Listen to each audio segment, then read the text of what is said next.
All right, here we go. Talking about the third town in central Massachusetts that I'm going to be going over. A little town called Hubbardston. So I actually recently just got done at a local town event in Hubbardston. It's currently Saturday, September 16th, by the time I'm filming this. We have a hurricane offshore. It's not close to me, but we felt the impacts of that wind. Let me tell you, that wind was howling. It was brutal. So it was myself and one of my colleagues. We had a set up, we put up a tent that our company provides, and that wind was just nonstop. Even when it wasn't gusting, it was still a strong wind. With the mixture of a strong wind and it being slightly chilly outside, it was cold. I was shivering. First time I've shivered probably since like March 3rd. No one was there. It was very minimal people there, which ultimately affected how many people stopped by. We only had, I think, 2 people stop by our tent in the matter of like 2 hours because there was just no one walking about the town on a Saturday with gale force winds. So that was a story. So we packed up early and I thought, why not do the video about Hubbardston right after that town event? So that's what we're doing. Hubbardston. I grew up in Hubbardston, so I have a good feel for what the town is all about. It's very quiet. It's a very rural town, quiet as quiet can be. There's not a whole lot going on, as we'll dive into a little bit later on. It's one of those towns that you move to if you want just peace and quiet, strictly peace and quiet. There's no, well, I guess the nearest major route is about 10 minutes away, which is Route 2, either going towards Gardner or going towards Westminster. It's about 10 minutes each way. So that's the closest major route or route. We don't have any grocery stores. We have like a convenience store. That's about it. We have a country store with like, bark mulch and corn and some other things. So no, we don't have like a Big Y or a Market Basket or Stop and Shop. We have nothing like that.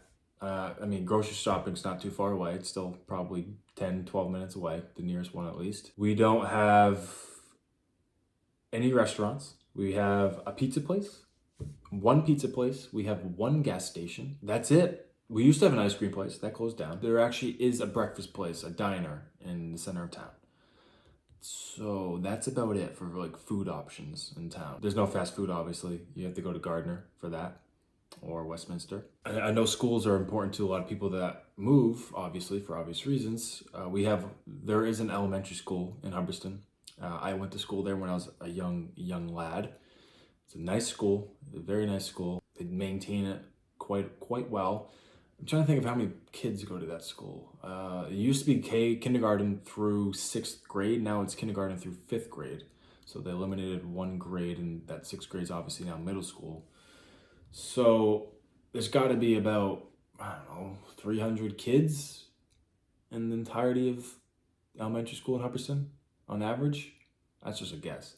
But yeah, nice school. Once kids move on and go to middle school and high school, you go to Quabbin Regional School District, or Quabbin Regional Middle School and High School, which is located in Barry, Mass, which is the town next door to Hubbardston. That high school is a regional high school. So there's about 5 towns all going to the same middle school and high school, because all those towns, as you can imagine, are quite small. And we'll get into some of those towns in future videos. That's the overview of Hubbardston. There's not a whole lot going on here. That's just putting it lightly. All right, the next segment we talk about Hubbardston versus similar towns. Some of these towns are going to start sounding familiar to some people who watched the previous videos.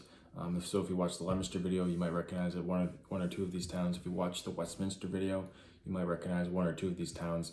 That's going to be a common theme, but we're going to go over each one because there's going to be new audience members for each episode or in each video. So Westminster is right next door to Hubbardston. Westminster is about double the size of Hubbardston in population. Oh, I forgot to mention, Hubbardston is about a little over 4,300 people that live in town. So very small town, very rural. Westminster is a little under double the amount of residents that Hubbardston has. Gardner is right next door. We talked about Gardner, I think, in 2 prior videos, maybe 1 prior video. It's a smaller city. It's got a population of a little over 20,000, maybe it's 21,000. And that's next door to Hubbardston. That's where you can find some grocery stores and some restaurants, and you get the Route 2 from there. Then you got Barry, which I just mentioned. They got the school district, the high school and middle school there. That's a rural town. It's about double the size of Hubbardston as well. Maybe a little bigger. I don't know if it's double the size, but it's bigger population-wise. That's rural. There's a lot of land. It's like a massive like town, and square footage-wise or square mile-wise. Hubbardston's also a very big town, square mile-wise. A lot of land. There's a lot of land in these towns out in this area. Barry's kind of similar in that department. Barry's got a couple restaurants, like 1 or 2 plazas. Rutland, which is 5 minutes from Hubbardston. No, it's right next door to Hubbardston, obviously, but that is a nice town. That's a nice town. I don't know the proper word to describe it. It's quaint. It's definitely a quaint town. I mean, Hubbardston's a quaint town, but Rutland has a couple restaurants. It's closer to Worcester. And it's about double the size of Hubbardston, so there's more people, some different style neighborhoods. That's a nice town. And then Templeton is also right next door. That's also rural, and it's about double the population of Hubbardston. So that's gonna be the common theme: rural, double the population of Hubbardston. A lot of these towns are very similar out in this area. You're gonna hear the word rural a bunch, which you probably already have. All right, moving right along. How much is there to do in Hubbardston? I kind of hinted at this already. There's not a whole lot, to put it simply. I don't even know what there is to do. There's no golf courses. There's fishing. If you like fishing, we got a couple great ponds. We have that going for us. There's a town beach, actually. I didn't even think of that until right now. There's a town beach at Comet Pond, or the proper name is Asna Comet Pond. That's off of Route 68. There's some hiking trails. There's Mount Jefferson.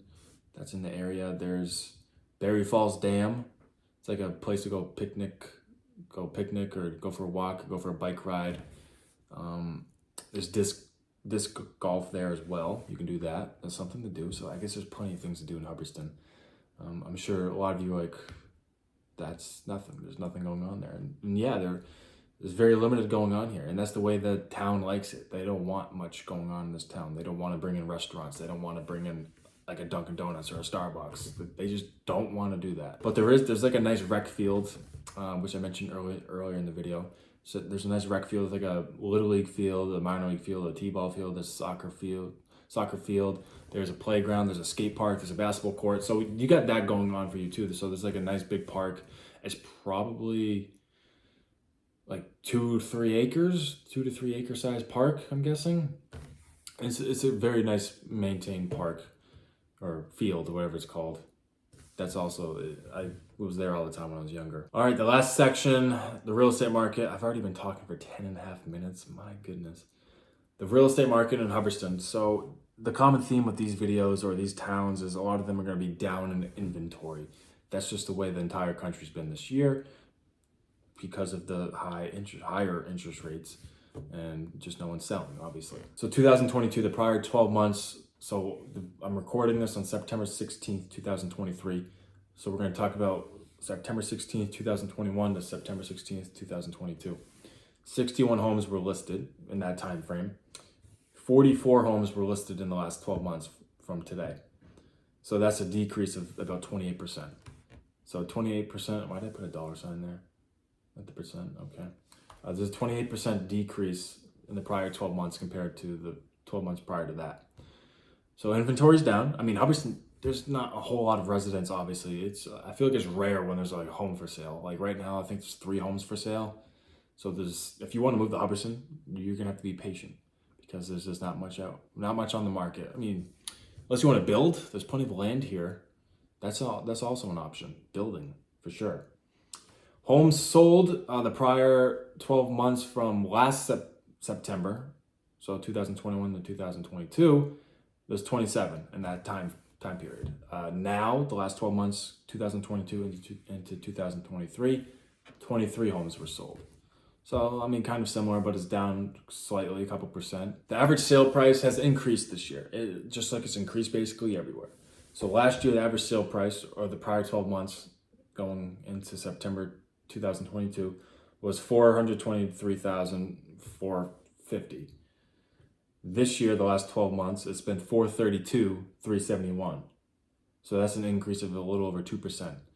So it's not like horrible, but it's still increasing due to the fact that there's no inventory. That's the major reason why. The average list price, now this is interesting. This is a common theme I've been seeing with many towns in the area. Prior 12 months leading into 2022 was average list price was 404 if you round up.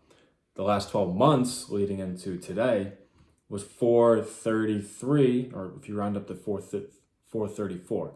So an increase of about 7.5% in list price the last 12 months, which is about average of what I've been seeing compared to other towns.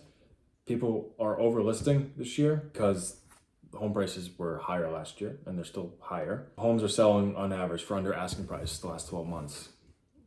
Compared to the prior 12 months to that, homes are selling for about $20,000 over asking price in Hubbardston. So that's what's going on there. So that's the local real estate market. I think I put a screenshot up on the screen. If not, this is a mental note to myself to put a screenshot of that data on the screen. So that's Hubbardston for you. Very small, very quaint town. Not much to do. So if you're looking for a town with, let's face it, just not much to do. That's just the common phrase that's going on in this video. If you're looking for something like that, then this town just checks all those boxes. I think you hear probably sirens once a month, whether it's police, ambulance, fire trucks. That's rare. When you hear sirens in this town, your ears perk up because something is out of the ordinary. And you're wondering what the hell's going on because that never happens in this town. So I highly recommend Hubbardston if you're looking for a place where you can just sit back, relax, just live in nature, enjoy all these trees around you, enjoy the peace and quiet, because that is the town for you. And I can help you find that home in this town. If you want to build, there's plenty of land in this area. I don't know how much land is for sale, but everything's for sale, right? I appreciate you tuning in. Another longer video. I gotta cut these things down somehow, but no promises on that. I hope it was informational at the minimum. I gotta go warm up myself because I was outside in that treacherous wind all morning. I was cold. I was shivering. All my links in the description. My contact info is in the description. If you want to buy or sell real estate in Massachusetts, reach out to me. If you want to buy or sell real estate in any state, reach out to me. If you want to buy or sell real estate in anywhere in the world, you can reach out to me and I can help you. If you have a friend or family member looking to buy or sell real estate, I can also help you with that and then help them. So I appreciate every single one of you. I hope these videos are informational. I mean, they're very basic and bare bones, but it gets the point across at the bare minimum. Well, I'm looking forward to doing the next video. I don't know what town it's going to be, but we'll figure it out. And we're going to keep doing this. We're going to keep providing, giving the people what they want, which is information about towns that they might be moving to. So thank you so much, and I will see you in the next video.